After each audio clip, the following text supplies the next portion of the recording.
we just bought a house about a month ago, and we have a new boiler system that was very expensive, apparently. And we have two zones. We have upstairs and downstairs. And we sit around in hats, actually, at home. We're cheap. It's okay, we're cheap. And we keep it at 55 when we're sleeping and gone, and 62 when we're there. And I'm wondering if and the upstairs, we keep it at 55 all the time. So two questions. I'm wondering if having the upstairs at 55 is causing weird vacuum type things that might be sort of undoing what we're trying to do. And then we have our computers upstairs, and so I don't want to heat the entire upstairs just for the one room where the computer is, but at the same time, it's going to get to the point where your fingers are cramping as you're trying to type. Yeah. So I'm wondering if maybe a space heater in that room would make sense, because we don't want to heat the whole floor. We just want to heat where the computer is.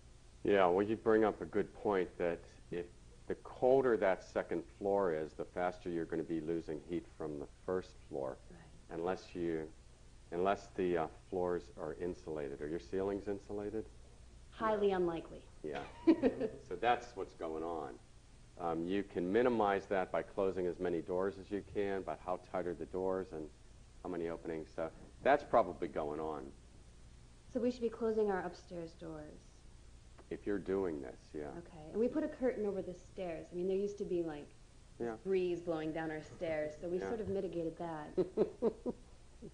We're so cheap. That's good. We should be careful. We use way too much oil in this country, so I applaud your efforts to do that.